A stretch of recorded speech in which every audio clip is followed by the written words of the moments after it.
Welcome back to the second part of our Photoshop tutorial. Karibu tena kwa sehemu ya pili wala deuxième partie ya tutorial yetu ya Photoshop. J'espère que vous avez eu le temps de suivre hiyo première partie. Na hapa tunaendelea na deuxième partie. Mu première partie tuliapprendre vya mingi. Tulijifunza hii workspace yetu, this interface and kila kitu tulijifunza. Tukajifunza vile vile ma tools ziko tellement essentiel comme move tool kwa ajili ya kudeplace ma layers wala ma objets zenye ziko mu Canva yetu, parce que Canva njo nafasi yetu tunatumikia, we call it Canva. Tulijifunza, on a vu comment utiliser hii rectangular marquee tool. Tuka apprendre comment utiliser hii lasso tool et aussi tulijifunza comment utiliser crop tool yenye ni tool ya kuronye. Tulijifunza paint tool comment utiliser, mais sasa hizi tuko tunataka jifunza text tool. Text tool itatusaidia kuandika text tool. Text iko hapa na raccourci yake ama shortcut ni lettre T wala letter T ku clavier yako, ku keyboard yako. Deja ukisha cliquer kwa ile tool T, unakia ku Canva yako pia una cliquer ku souris pale kwenye unapenda uanzie andikia. Alors, je clique ici. Et je peux déjà commencer à écrire. Moi, je vais écrire ici Photoshop. Photoshop. Mais la question que je me pose, pourquoi mon texte n'est pas visible? Le problème, c'est quoi? Tunaweza kuwaza pamoja. Ok. Le problème, c'est parce que le background de notre texte iko mu couleur blanche. Na texte yenyewe iko mu couleur blanche. Na kwa kujua, pour connaître couleur gani njo texte yako iko amo, il faut venir ici ku menu bar na hapa unaona hii couleur blanche, una comprendre déjà que texte yetu iko mu couleur blanche. Alors, moi je sélectionne parce que nilisha andika déjà hii texte, nafanya clic gauche, puis natumikisha souris naitembeza kwa ajili ya kuselectionner hii text, puis nakuya hapa ku hii couleur, hapa ku menu bar, je clique ici, et puis j'ai choisi la couleur. J'ai choisi la couleur. Est-ce que cette couleur, je ne sais pas, je choisis quelle couleur, je prends quelle couleur, je ne sais pas, vraiment, je manque les choix. Ok, je prends la couleur noire. Photoshop. Oh mon Dieu, j'ai tout supprimé. Photoshop. Déjà tuko na Photoshop. Na deja tuko na texte yetu. So, ukishamaliza andika hivi, una kuya hapa yulu, ku menu bar, tu viens ici, ku menu bar, na una cliquer hapa ku signe ya OK. Je clique ici. Et puis, texte yangu deja iko pale. Photoshop. So, après hapa,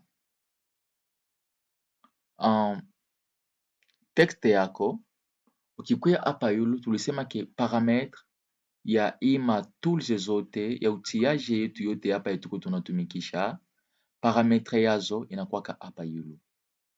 Comme par exemple, comme tuko natumikisha tool ya text, tuko na parametre ya kwanza iko hapa, tunaanzia hapa kumwanzo pour que tupate kucomprendre. Tunaklikia hapa, DC, click to open the tool preset, pika, je clique ici, il y a des paramètres, kuko namna unaweza kuparametre ya kuparametre humu ndani, mais ce n'est pas important maintenant. So pia tu peux cliquer ici, unaweza kuklikia hapa kwa juu ya kutaka kujua orientation ya text yako, wala hapa ku text unaklikia ku text avec clic droit ya kwanza njiko selectionner hii text iko mu sens horizontal. So nikitia mu sens vertical, je clique ici, je sélectionne hii sens iko vertical et puis text na cliquer hapa ku Canva yangu, naanza andika, naandika hapa Photoshop, Photoshop. Je sélectionne CTRL A, Photoshop, c'est sélectionné déjà. Puis je clique hapa yulu, mina clique hapa yulu kwenye kuko banaandika OK.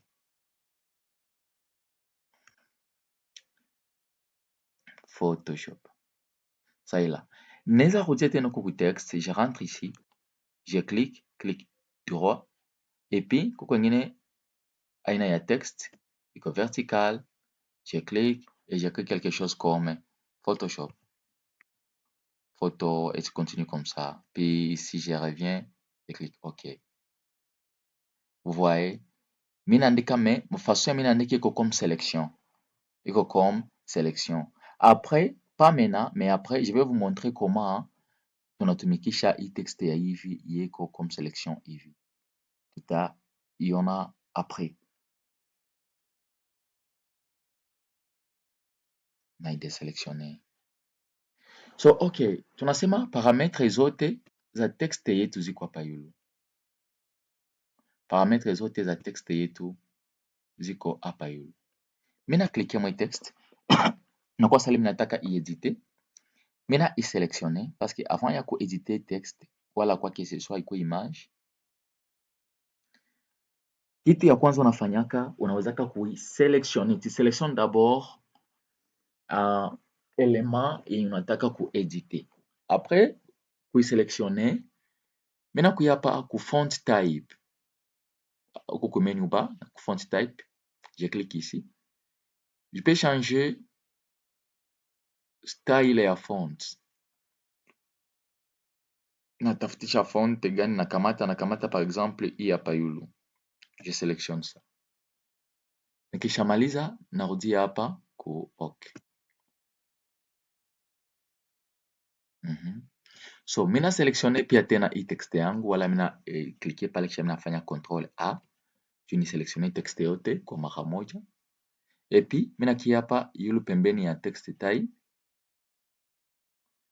set font style kwa juu ya font style. Ilikuwa font wala font type. Hapa ni font style, mina cliquer hapa. So hii font haina option za mingi, style yake haiziko za mingi, ni style moja tu.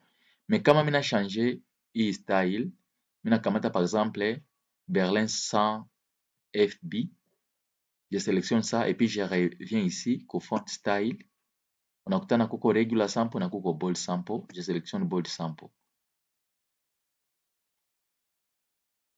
Vous voyez. OK, je reviens encore, je sélectionne.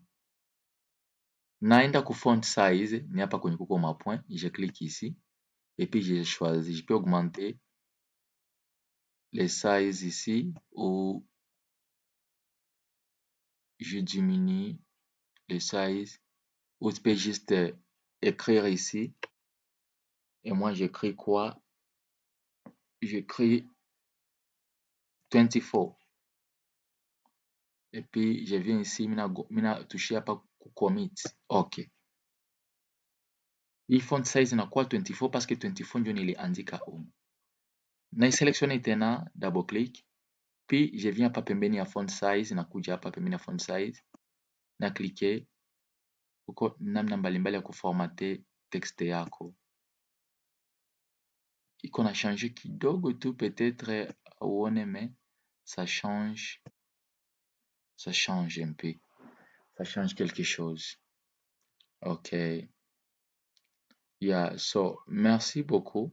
Concernant texte, pia unaweza kuselectionner hapa, unaipeleka kote, unaicentre, unaipeleka huku, una manipule ngisi unapenda. Couleur tulisema ni hapo, je sélectionner, je vais changer la couleur Ok, je prends cette couleur, je clique OK. Unaweza kuja hapa pembeni ya couleur ni kwa juu uweze kumanipule pia zaidi text yako. Mimi naklikia pale kwenye text, unaweza kukunja text, unaweza yes. Kisha mimi nakia hapa ku style, naklikia hapa ku style. Kama napenda courber kwa comme arc, voyez, mimi naweza shuka arc lawa, arc hapa yenye utafurahia na njo yenye utabakia nayo. Niruke yote piko naweza kiapima après, niruke nikamate par exemple squeeze. Yes. Hapa pia unaweza chagula ikuwe msansi horizontal wala vertical. MP. Na hapa chini unaweza kuimanipule ngisi unataka kuongeza size ya yayo kukua ngisi itakuwa courbe. Okay. Horizontal distortion ni wetu na inani kama unatosheka deja unakliki tu hapa ku OK.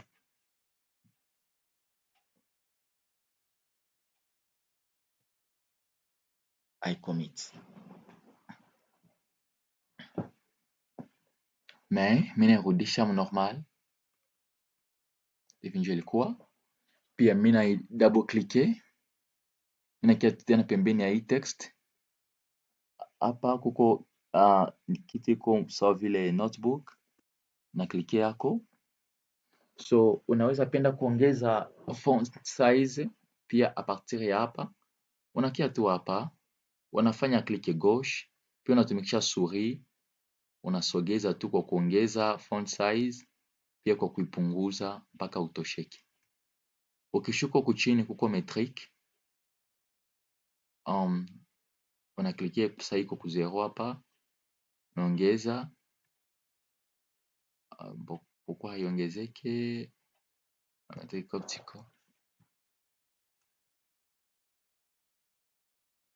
Yes. Hapa chini hii ni nani par rapport na nani na hizi interligne wala distance kati ya text ya chini na ya juu. Par exemple uko unaandika kisha unaponda enter, kisha unaona text ligne ya kufuata inashuka chini sana. J'écris encore ici Photoshop for ama phototype. So mimi na selectionner yote, na koma mimi na selectionner yote. Hii yote ni iko mu layer moya, ni nani mwenye text moya. Mais sasa nafanya enter kwa jua kushuka paragraph, mais ona espace inaacha hapa katikati.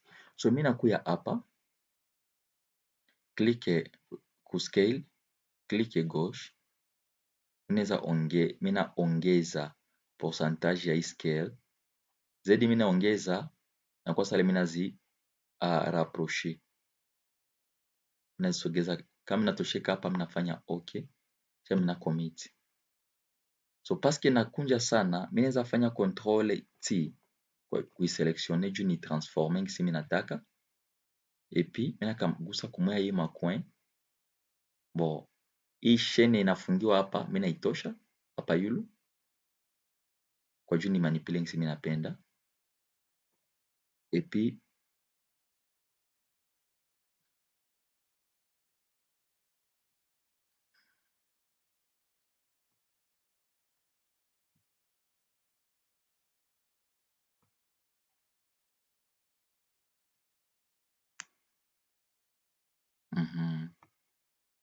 tunaona deja yenye inasaidia ni nini?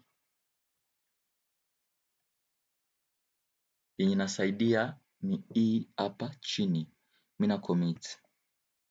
Paske hapo nikiendelea kuandika, mimi naklikia hapa, mimi naandika Photoshop, phototype, beginners, unaona haiachani tena interval, distance ya mingi. Unaona okay, part 2. So d'accord. So na bode console unaweza tilia link text zako, mais ukishaziselectionner na mingine hapa najua utapata temps ya kupitia hivi vyote venye biko hapa kuona vitafanya koma vitafanya nini. Acha ni selectionner pour que uone hapa, naweza kutia ku bold, niko deja ku bold, ndeza italic na kwa italic.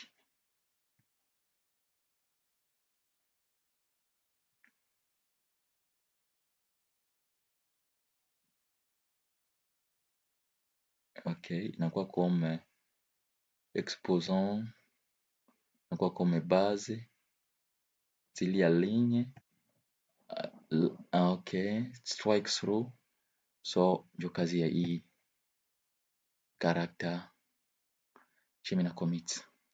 Control Z kwa juu nirudie nyuma, na cliquer Control Z kwa juu nirudie nyuma. Je pense déjà tuna comprendre vitu ya mingi par rapport na text. Tunaelewa bia mingi par rapport na text. So gisi tunaelewa bia mingi par rapport na text. So kitu ya kufuata nataka tu comprendre pia zaidi par rapport na layer, ma layers. Unakumbuka layer panels zetu ziko huku chini. Ziko huku chini, layer panels ziko huku chini. So ngisi layer panels zetu ziko huku chini. Sorry. Ziko huku chini. Deja namna ya kuzimanipule aussi tunatakiwa kuelewa kila texte utaanza kaandika bupya inakamataka layer yake. C'est pourquoi hapo unaona ile Photoshop yeko msens horizontal na yeko msens vertical haziko sawa. Nikifunga hii visibility ya hii ile inapotea, hii nyingine inabakia. Nikifunga visibility ya hii zote zinapotea. So mimi nafungula visibility ya hii na ya zote mbili. So hii ya kwanza mimi nataka kuidelete. Kuivuta mimi nakuya hapa chini pembeni ya kwenye tuko tuna créer layer ya mpya. Alors huko yeko mu genre ya corbeille, ni corbeille kwa. Mimi na cliquer yako delete layer, ni fasi ya kusupprimer layer. So mimi na cliquer pale, bananiuliza delete the layer, je dis oui, j'accepte. So ile layer iko supprimer deja. Na kama unapenda ile layer hiyo ulisupprimer irudie kwa kugusa bila kuenda huku ku edit, kisha unafanya undo delete, inarudia. Raccourci ni Ctrl Z, Ctrl Z. Inatoka Ctrl Z. Hivi vyote vinatoka. So edit, mimi nafanya redo layer visibility. Okay. So hii mimi naivuta tena maana hapa chini ku corbeille. Mimi na cliquer ku corbeille pa. Bananiuliza si je vais supprimer. C'est layer, j'accepte. Na inavutikana deja. D'accord? Okay. Ile ni kusupprimer layer. So kitu ya pili par rapport na layer, tunarudia kwa hii travail tulifanya ya partie ya kwanza. So tu peux créer quelque chose ici, par exemple,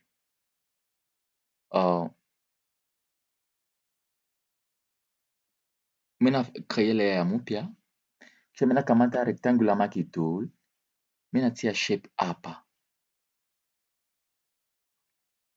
So wakati shape iko hapa, mimi natia mo couleur gani, natia mo couleur, je ne sais pas si c'est vert ou vert pétrole. Mimi nakia hapa ku paint bucket, mimi najaza peinture na selection. So ce n'est pas à dire que mimi na effacer ile nani nilitengeneza. No, haiko effacer. Mais inafunikiwa iko couvert na hii layer ya yulu. So ukikuwa ku Canva utawaza ke mimi na isupprimer vraiment na tunapoteza. Mais kwa juu wakati kitu hivi inaweza kukufikia kuko layer yenye ulitengeneza mais tu n'arrives plus kuona ile layer, haufikirie tena kuona ile layer. unakuya huku ku layer pano, unaangalia layer yapi njo iko yulu, unakutana keno hii iko yulu inafunika zingine zote. Unafunga kwanza hii A yake, unaona ile ngine zinaonekana. Mais par exemple tu as toujours besoin ya ile layer iko yulu et tu ne veux pas supprimer hii layer. Bon, premièrement unaweza kuideplacer na move tool, na déplacer na move tool kwa kusi yake ni V, lettre V, na déplacer. Ou peut-être unapenda hii layer ikuwe chini ya hii design, hii dessin nilichapa hapa. So unakamata tu ile unaipeleka hapa yule, inakuwa tu ile yake sans problème. Kisha unakia ku layer pano, hii layer 5 unetia chini hizi ma layer zingine zote, inafuatia tu na background. Vous voyez déjà inakuwa chini ya layer zingine, unetia chini. Donc layer yeko yule ya zingine huku ku layer pano ndio inakuwa kena couvrir zingine, mekikuwa chini zingine zinaifunika, zingine zinaikashe. Okay, so tuko ku layer, tumeona déjà comment ku créer layer, comment ku supprimer layer et aussi comment tunaweza kutosha layer yulu tunitia chini wala tunitosha chini tunaitia yulu. So engine tool ya mwisho au moins yenye tuta apprendre ni tool hapa inaitwa object selection tool. Object selection tool. Bon, tunataka ona koma unaweza kutia photo mu document yako ya Photoshop. So kwa hiyo mina créer engine nani ya mpya, page ya mpya wala projet ya mpya. So mina cliquer create. So mina izume parce que mina penda bikwe visible sana. So mina nataka kutia photo, mais quand même hii projet yangu kingali hapa, hii ya mbele, sikuivuta, sikuifunga. Iko hapa tu pembeni. Na hii ya mpya iko tu hapa. So mina fanya comment kwa juu ni tie photo, ni importer photo. Nakia huku ku file, kisha nakia huku kwenye banaandika import, banauliza video and so on and so forth. So mi sikuye huku, naacha huku. So mi naenda directement mu galerie yangu ama kwenye nitatosha photo yangu. Mina minimize hii nani ya Photoshop hii program, wala mina kia tu hapa ku file. Niko natafutisha kwenye nitatosha photo yangu. Mina kia ku download. Ku download nadhani niko na photo ya kwangu hapa, nadhani hii itakuwa photo ya kwangu. Okay, hii ni photo yangu. Natafutisha Photoshop. Oh my goodness. Awaniletea nayo pourquoi? Je clique encore ici. Parce que niko na besoin ya Photoshop. Mina ileta mpaka hapa kwa Photoshop iko. Mina kamata clique gauche na souris niko na ideplacer. Kisha mina placer hii photo hapa. Okay. Acha ni dézoomer pour que tuone kisi espace ya photo inakamata. Photo inaikalisha espace yote. Mina commit. Okay. Si photo deja iko hapa. So avant mbele nana tulikuwa koma ngisi tulikuwa na kataka background parce que hapa tutaona koma kutosha background ya image. Tulikuwa kana toshaka background ya image koma tulikuwa natumikisha lasso tool. Hii tool kisha unaanza polepole una cliquer. Donc uko na sélectionner mtu polepole, ça peut te prendre même 30 minutes en train de sélectionner pour avoir un bon résultat. Mais vraiment ce n'était pas facile. Ce n'était pas facile. Tu prends un 30 minutes et puis tu peux te poser une question. Si par exemple, tu peux te poser la question, si par exemple, muko ku photo ya groupe au moins 4 personnes. Na les 4 personnes, bote il faut ubatoshe background, utaselectione hivi mpaka wakati gani. Kwa nafanya kama unafika hapa kwa juu bisikie kuvurugika, na selectionner kisha unatumikisha hapa ku backspace Nadhani nilikuwa nishakuonyesha kama kuvuta, unaklikia pale ku backspace. Ukijaribu kuklikia banakuandikia hivi ya kwamba banakuandikia ke could not complete your request because the smart object is not directly editable. Nikusema image haiko editable, hawezi kuedite image. Pourquoi? Kwa juu ni smart object. So pour que hii image ikuwe editable, unarudia huku ku layer ya photo, unafanya clique droit, mais na dépendre na souris uko unatumikisha pour que ulete hii instruction. So kusouris ya mwingine par rapport na paramètre ya le souris, kuko mwingine il faut ana cliquer njo ku touche gauche, mais ku majorité sana ni clic droit, inaita hii instruction. Kisha unatafuta kwenye banaandika rasterize. Nafika kwa rasterize, na cliquer rasterize layer, je clique ici. Ya deja nikisema nivute hii espace itakubali, itetika parce que haiko tena a smart object, iko rasterized already. So je clique maintenant hapa ku backspace ku clavier yangu, ile partie mbele tuko najua kama ile partie inavutikana, mais quand même tu peux voir que ilikatiwa photo inakosa ile ilikatiwa na wembe. Okay, na sasa kumutu mwenye hajui kata photo bien ama mwenye angali débutant, ulikuwa nakutana inasumbua de façon que photo inakuwa sale yenye balikata na kama na shoka kama na nini kama na ai. So c'est un peu ça, mais pour le moment mzungu amesha facilité na aussi teknolojia inaendelea, so tu n'es pas obligé ya kuanza kuselektione parti kisha unakata kisha non. Saizi kuko unafanya control Z, niko narudisha nyuma control Z. Yes, kisha mna deselectione nafanya control D. Okay, saizi utatumikisha hii object selection. Rassure-toi d'abord que layer yenye uko nataka ku remove background yake iko deja selectionné. Unakia ku layer pana, unaangalia est-ce que ile layer ya photo yako iko selectionné? Oui, iko selectionné. Okay, unarudia unakuya hapa ku object selection, unaklikia hapa ku object selection.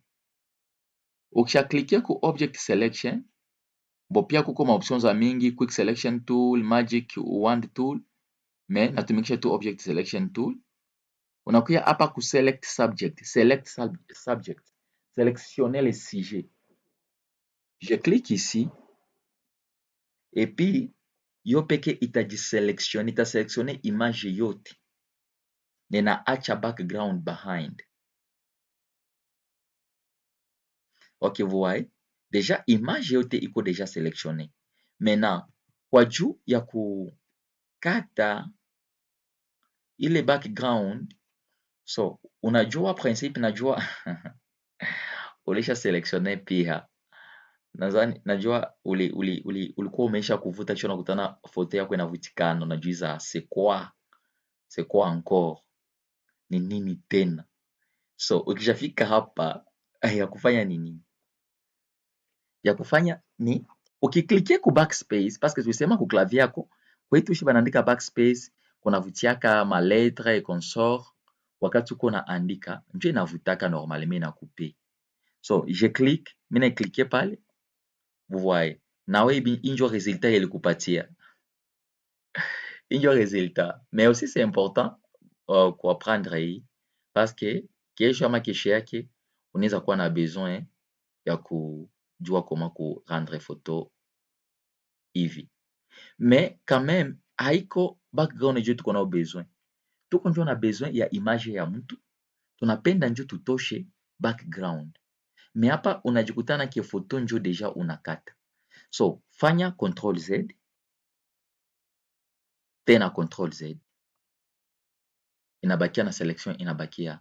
So parce que la photo est déjà sélectionnée, unafanya clic droit ku souris yako, kisha kuna nafasi hapa banaandika select inverse, sélectionner à l'inverse ou inverse sélection.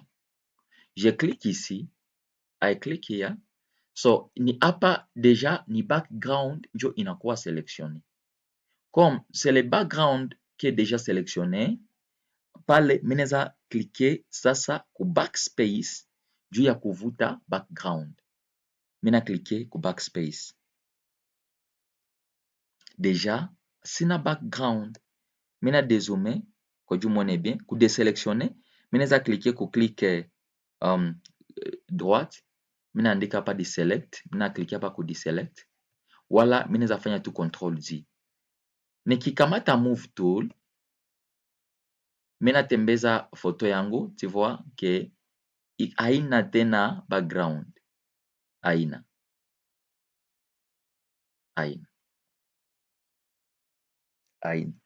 Na hapa deja uko capable ya kufanya affiche. Avec tu hii connaissance yenye usha apprendre, unaweza deja kufanya affiche. Tu es capable maintenant kufanya affiche. Parce que texte unajua kuitumia utiliser, unajua kukata background ya image et tout. Hata kama affiche haitakuwa beaucoup professionnel, but quand même unaweza kufanya affiche na itapita na itakuwa poste. Pia tutadependre na creativité zako tu sasa. So tunaweza peut-être kuessayer. Acha tuessaye tufanye kila kitu kidogo na connaissance deja yenye tulisha kuapprendre. Tunaweza kufanya affiche par rapport na connaissance yenye tulisha kuapprendre. Connaissance kidogo tulisha kuapprendre. Premièrement, tulijifunza aussi pale tukingali mu partie ya kwanza. Kama haukufuata partie ya kwanza, unaweza kurudia ufuate part 1 ya hii lesson, ya hii tutoriel.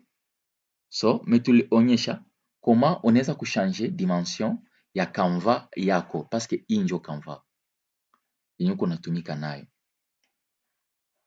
So, kama sitosheke, siko satisfait na hii Canva, mimi nakuya hapa ku properties, kule huku nani pano ya nani right pano. Properties. Kuna hapa banaandika transform. Hapa nataka kuchanger ma dimension za layer yangu. So hapa kuko width ni comme unene. Oui, hapa mimi natia width ya combien pixel en pixel 2600. Hii px manake pixel. So yako kama ni inches, je ne sais pas ma centimètre, mimi natumikisha pixel. Ndio napenda zaidi, mais unaweza kuiremplacer hata ma centimètre ma inches sawa sawa na manani zenye unazoea. So width natia unene natia 2600. So hauteur natia 3900. 3900. Kisha na okay, ça donne quoi? Oh, malheureusement. So unaona hii ma dimension hii calcul yote mimi nafanya hapa ina affecte njo photo. Vous voyez? Ina affecte photo au lieu i affecte Canva yangu. So question ni hii. Pourquoi ina affecte photo au lieu i affecte Canva? Ina affecte photo parce que mule ya pano ni photo njo iko sélectionné. Donc, mimi napasha cliquer CTRL Z, encore CTRL Z. So mimi natosha ile ma paramètre yote nilikuwa nishatia. Mimi na sélectionner njo background. Parce que Canva ya background njo niko nayo besoin. Na mimi natosha hii cadena. Parce que hii cadena ikibakia sitakuwa na uwezo wa kumodifie Canva yangu. So mimi natosha cadena. So ukiona niliklikie tu ku cadena, ngisi inatoka directement mimi naweza kuedite hii background. So mimi nakuya hapa, nilisema unene mimi natia 2600 na hauteur mimi natia 3900 pixel. Ok, na cliquer tu inje 2600 3900 pixels. 2300 inakatala na yangu. Je réfère encore 2600. Sélectionner. Yes. 2600, 3000. Yes, c'est ça. Deja naona deja njo Canva yangu inakuwa sa vile inaongezeka deja. Merci. So njo Canva niko natumika na tuko nafanya tuko sasa kamata umwe ide kidogo ya kufanya taka affiche kadogo kenye itakuwa iko simple vraiment. Affiche iko simple. So deja niko na foto yangu, niko na nani yangu hapa, niko na background yangu hapa. Mimi naweza changer couleur ya background, mimi sélectionner tu. Kisha mimi nakia kuku couleur, cliquer couleur. Mimi nakamata couleur ya mimi napenda. Par exemple, napenda couleur yenye papo. Je prends pi ya papo. Mimi nakia kuku paint bucket tool. Kisha mimi na cliquer. Mimi na changer couleur. So kama hii couleur haipendeze, unarudia, unakamata couleur hiyo unaona sa vile itapendeza. Nakamata ingine, paint bucket tool, na cliquer mu background. Okay, au moins naona sa vile hii inaonekana mie ke ile ya mbele. Mina zoome. So hii photo ingawa nakamata espace ya mingi, kama napenda nipunguze, bon, mina tumikisha move tool, mina nafanya control T juu ni sélectionner, et puis non, mina sélectionner njolea, désolé, il faut ni sélectionner photo kwanza, kisha control T, naingia huku mkona. So kwa juu isiharibishe photo, isideforme sa vile photo unakutana mtu ashafanya affiche, photo iko hivi. Problème ni gani? Wala photo iko hivi. Non, problème c'est quoi? Problème ni parce que ni katale kwanza hii. Ni parce que uko na transformer photo bila kufunga ndani yake. So wakati unafanya control T iko deja sélectionné hivi koja kuitransformer. Kuya hapa ku menu bar. Kuko kitu iko sa vile chaîne. Banaandika maintain aspect ratio kwa juu ya kumaintenir hii nani yake, hii dimension yake. Cliquez pale. So pale photo haitaharibika, itakuwa deforme. Kisha kamata tu coin moya umanipulia sa photo yako, clique gauche. Naona photo haitaharibika, ratio yake haitaharibika, ratio yake, dimension yake haitaharibika. Deja niko na photo yangu naiweka hapa. So kama ni ya kidogo unaweza kuongeza na itakuwa sawa tu. Photo yangu iko pale deja. Niandike nini par exemple ni affiche ya église. Hapa naandika na nakia hapa ku text. Nakamata horizontal. Niandika par exemple jina ya kanisa. Jina gani? Niandike kambo. Sasa nitakamata tu couleur yoyote ile tu. Takia au modifier baadaye. No.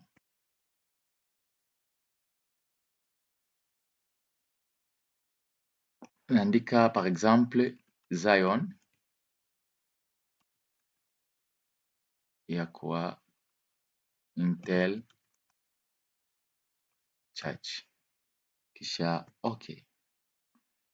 So kuselectionner texte contrôle T parce que je ne sais pas pourquoi iko hivi. Mais sélectionner.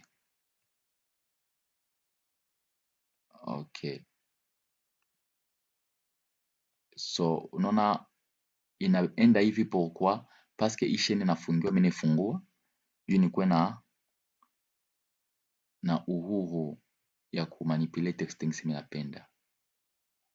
Okay. Ni example tu, sitafanya kitu ya hatari. Zion Intel Church. Kama hii nani hauitaki hii font type, unaselectionner na selectionner hii text yako na hapa ku font, unachagula font yenye unataka. Kama ni unataka una cliquer OK kisha una commit. Ni example. So à part ça, peut-être ni programme gani? Kwa par exemple unaweza andika present. Zion International Church present. iko na nani ya mingi, font size ni mingi sana, na kamata 24 nadhani itatosha. Nani yake iko, j'écris ici present. So pia nayo minafanya tu control, nagusa huko mcoin kwa juu ni tengeneze ngisi minataka ikue. Minapunguza pia tena size. Okay. Present. So hii font pia unaweza kuichange. Minakuya hapa mu font type, naangalia font gani itapendeza hapa ku present, na kamata hii font na commit present.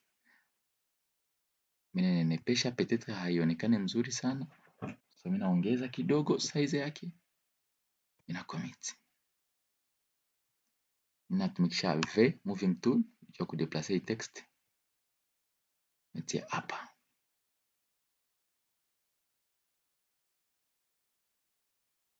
Okay, natia pale. So après naandika ni programme nini present, kama ni 7 days of prayers and fasting, naandika par exemple prayer and fasting, nagusa hapa ku text kama shortcut haitumiki, na click hapa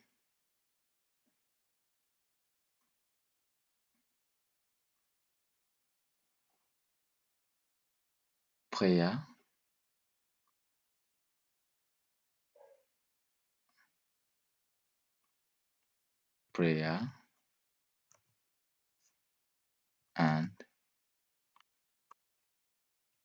and fasting. So sina besoin hii font, il faut ni changer. Kamata hii font niandika peut-être kama jina ya kanisa hii hapa yulu. Kisha mimi kamata control juu nitengeneze, nipatie shape yenye napenda text kuwe nayo. Prayers and fasting. Si c'est 7 days, je ne sais pas, ni way tu V. Na kama unataka kuwa mu capital letters yote, parce que ndio itakuwa bien zaidi. Prayers and fasting, for example.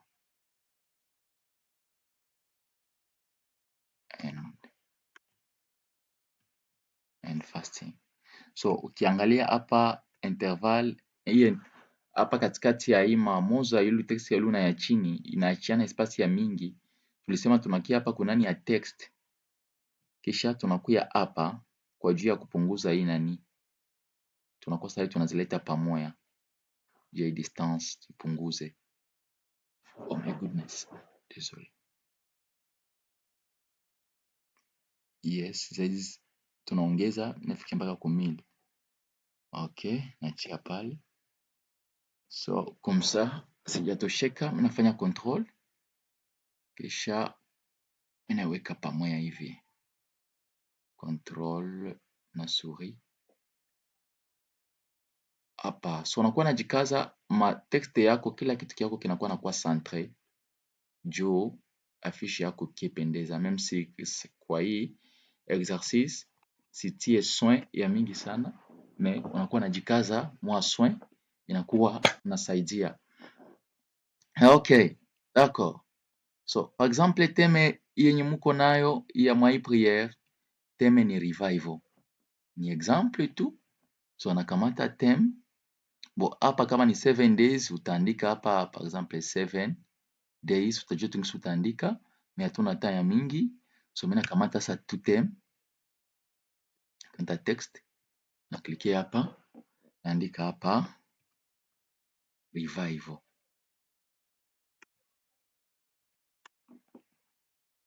So nafanya control juu ni tengeneze text yangu.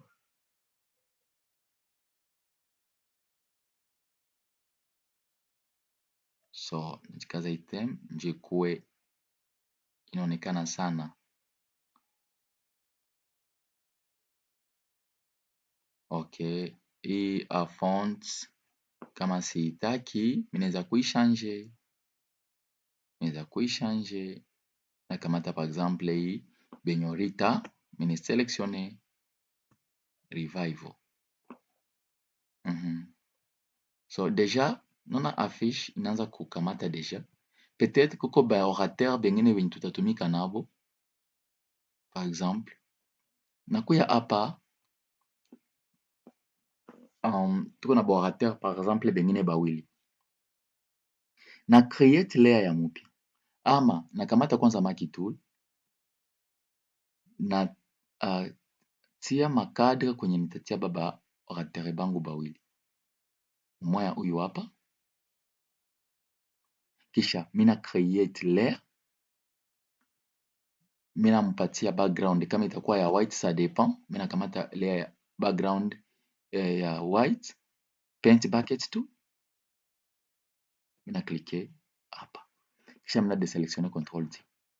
So kwa juu hii layer na ni batu bawili niko natafuta na ya mwingine ikue hapa, okay, zikwe dimension moya, sio mpaka tena ni cree ingine layer. So mina weza kopie hii layer zinakuwa mbili. Kwa juu kukopie layer, ninaweza kia kukulea pano, kuikopie. Mina cliquer hapa, kwa hii layer mina nataka ni kopie. Kisha mina tafutisha hapa kwenye banaandika copy layer. Acha nitafute, niko sabanyoni. Hapa banaandika duplicate layer. Mina cliquer. Bananiuliza layer 1 copy, lezi patia jina, mina andika keno, second, napata jina wanataka, second preacher. Natia okay. So hapa kuna kwa deja layer mbili, parce que kuko layer 1 na uko hii copy yenye ni second preacher. So mina tumikisha move tool, shortcut ni V. Mina cliquer kwa hii layer tumwa ya yulu, mina kokota. Nona ni mbili deja. So na mina fata zile malinye ni maindicateur, ziko zinanisaidia maindicatrice kwa juu nisi zipengushe. Mina yachia hii nani hapa. So hapa kutakuwa orateur mmoja, hapa kutakuwa orateur mwingine. J'espère que nous sommes ensemble. Na mimi tukungali pamoja. So orateur mmoja, orateur mwingine. So après déjà bon, sina mafoto sikuziprepare za kutia hapa. Tunaweza tia foto gani? Okay, acha tu nitie foto yangu. Mina klikie kwa hii foto ya kwangu, na mimi naweza kuimultiplier. Mina kuya huku kulea pano, mina klikie yako, kisha pako banaandika duplicate layer generated. Mina nasia okay. Hii foto zinakuwa mbili, mina kokota moya. Tunaelewa deja kitu nilisema. Unakia kutana hii foto sipendi ikue derrière, ikue nyuma ya hii canva kidogo nilicree hapa, hii shape. Il faut hii foto ikue njo mshape. So inakuwa nyuma. Le problème c'est quoi? C'est parce que layer ya hii foto inabeba hii foto iko chini ya hii canva. So mina rudia kulea pana. Mina clique gauche kwa hii layer, mina ipandisha, sita achilia click. Mina ipandisha mpaka ifike yulu. Sasa nafika yulu, mina idepose pale, mina achilia sasa. Mina kwa yulu. Mina kufanya control T, ja kuiselectionner. So hapa itaharibika. Mina funga hii chaîne hapa yulu. Kwa jua maintain dimension. Okay, ifo ikue size yenye itakamatana. Okay. So hapa kama sipendi angalie huku, il faut angalie a regarder ku kote ingine. So mina clickingi siko selectionner hivi, nafanya click droit, kisha huku kwenye banaandika rotate or flip horizontal, huku chini na click. Deja inageuka, image inageuka. So kama mina nataka ikue hivi, okay, mina nafanya tu okay. Tabakia vile. Nabakia hivi. So pia attends, parce que sipendi tufanane. Tungali tutafika huko, si expliquer hapa, mais kingali nitaexpliquer hivi niko nafanya, mais pas aujourd'hui. So mimi napenda kwa hivi tu, kwa hivi. Huyu pia naye mina multiplier wala raccourci kwa juu ya kuduplicate wala kukopie layer ni control na J, control na J. Huyu anakuwa 2, mina kokota, na move tool, naweka hapa. Pour dire que wakati nitapata mafoto, ndakiatia foto moja hapa na foto nyingine hapa. Inaweza fikia banakuambia utengeneze affiche, na unakutana hayakuwa na mafoto za batu, mais uko deja na ma details zingine. Unaweza anza tu deja na unatengeneza kila kitu. So sasa banatuma foto, unatia tu sasa mafoto mule mu affiche. Mais problème moya souvent, ma couleur ndio tu zinakiaka sumbua. Soit ma couleur za mafoto wanakia kutumia aziendane na ma couleur za ma font yenye ulitia, ma font color zenye ulitumikisha, zinakupatia kazi ingine. So deja naona gisi inafanyika. So hapa unaweza fanya decoration kidogo. Mimi nakamata hii nani rectangle, mimi na créer tu ma layer parce que kila kitu inabidi unaicreer layer. So nakokota hivi, okay, parce que hapa mimi napatengeneza parce que nikijaza rangi, nikitia peinture, nikifill na peinture. Kisha nakamata couleur gani hapa, je prends quelle couleur, peut-être nikamate couleur ya acha nikamate couleur ya black. Nakia ku paint bucket, natia hapa couleur ya black. Kisha mna deselectionner control T. Yeah.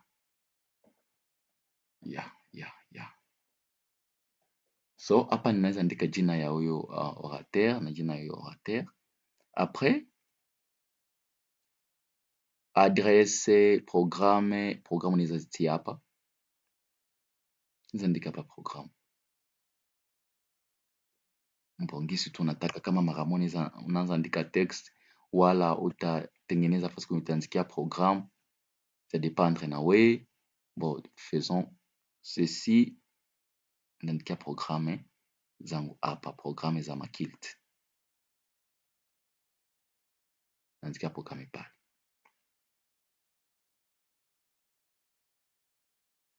Ama bila kutengeneza hizi mashape, unaweza tu anza andika par exemple hizi nani kwa sana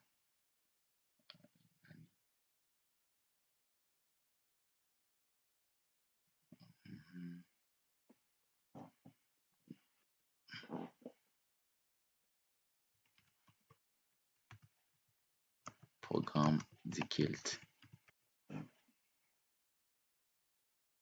ni exemple. So pia unakuwa najikaza ma font type zisikuwe za mingi sana, usishanje sana ma font type, zisikuwe zaidi, najikaza zisikuwe zaidi ya 3. Ma font type hizo unaweza tumikisha zisikuwe zaidi ya 3.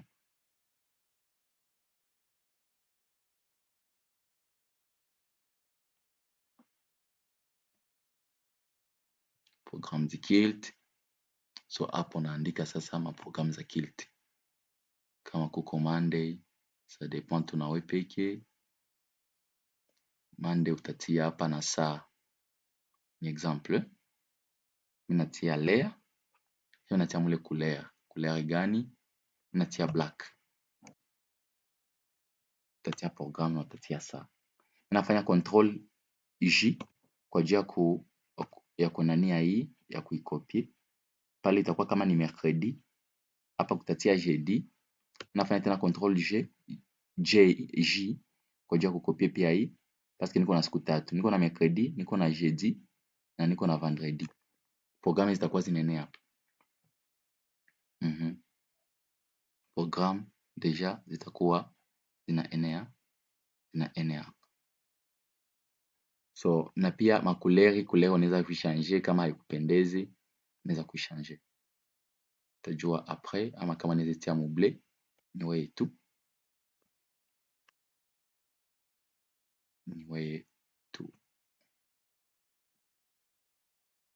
désolé, CTRL Z. Il faut kuselektione layer avant ya kufanya kila kitu. So kama itakuwa muble, inabidi niselektione zote zinakuwa CTRL Z.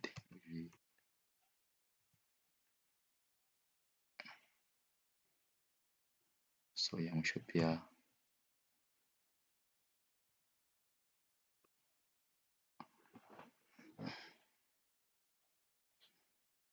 sama couleur zitakupendeza utakia zichange. Après ma adresse, numero ya telefone, mengine itakiandikiwa pale, mwisho. So deja nakia kutana ki avec connaissance deja usha apprendre mwa leson mbili unakuwa deja capable naweza kutengeneza, naweza kufanya mwa flyer, naweza kufanya deja affiche. Hapana kunatia black. Oh no, napenda nitie black hapa. Naweza kufanya deja affiche avec connaissance yoko nayo. Affiche deja iko presque logo ya kanisa utazitia huku na mingine tu na decore so hii ni parti ya pili.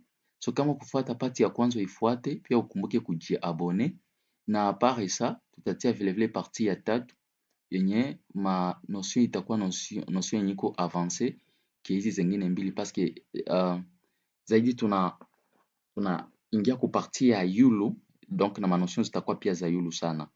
Kumbuka kujiabone. So pia sipendi nisahau hiki, unaweza kuwa haufurahie hii couleur ulitia mu affiche yako. Unajiuliza utafanya comment kwa ajili ya kupata affiche nani a background ya bien. So unakia huku ku background paske njo couleur ya background yako iko selectionné. So unakuya kama kuko deja background ulikuwa telecharger. So mie kuko background zenye niko nazo, mimi nakia mu background zangu ziko quelque part desktop, photo and videos, pixel.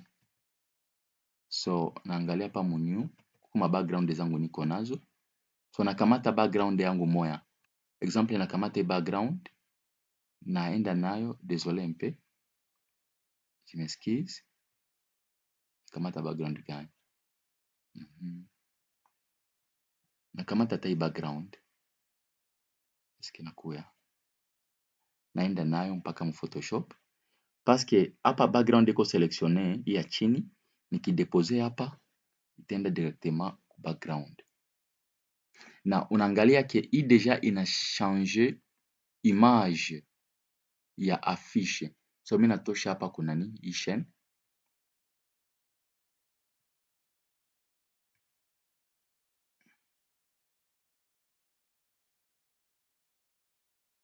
ina change deja image ya affiche,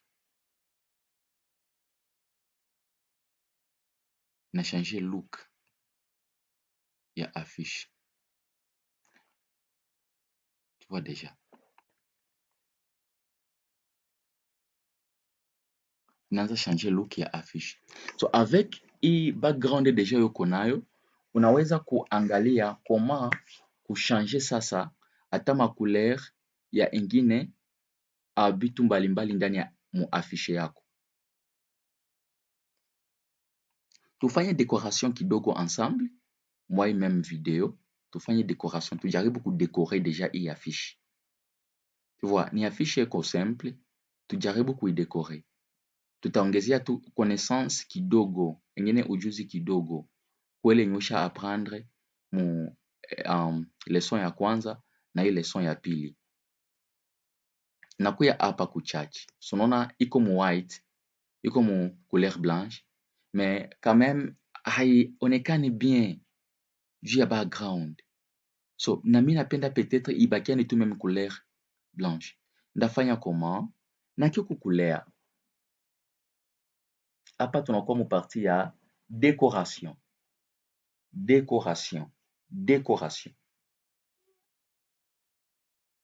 Ok, nakuya huku kulea na clique droit ya souris, nakia hapa banaandika blending options.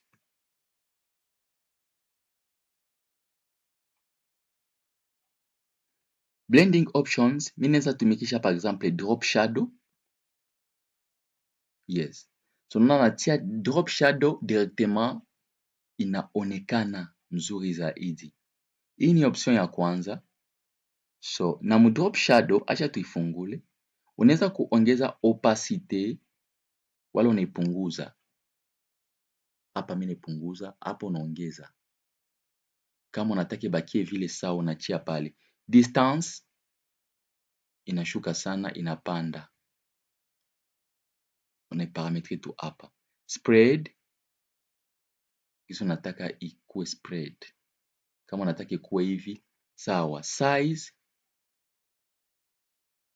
nona. Mais yote iko na irendre ikuwe more visible na more lisible. Isomeke vizuri. Nadhani pale iko lisible deja. So hiyo mimi naweza iachia pale deja. Na avec ile ya moya mimi namaliza. Mimi naponda ku okay. Nilitumikisha drop shadow mu blending option. Mimi naponda okay.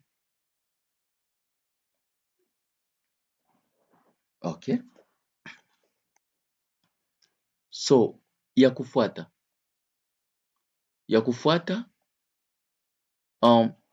ni hii present sina nayo problem, ibakie hivi present. So nakuya hapa ku prayers and fasting, haionekane kabisa. So pia mimi kamata, mimi selectione mu layer pano, mu layers pano, click ya mkono ya droite, kisha mimi na click hapa yulu ku blending options, nayo kama mimi napenda drop shadow itakuwa tu drop shadow. Okay, lakini hiyo sitatilia drop shadow, mimi natilia stroke. Example, tutaangalia kama inakamata. So ku stroke mimi na double cliquer mu stroke, ndio ni changer couleur ya stroke parce que ile couleur quand même haipendeze. Il faut couleur zina kufanya choix za bien ya couleur, parce que couleur ikisumbua sana design inaharibika. Avec ile jaune itakuwa sawa parce que mu background muko kitu iko sawa vile jaune. So unakuwa natafutisha couleur yenye iko deja mu affiche yako, soit mu mafoto, soit mu background, kwa juu ma couleur zisiderange.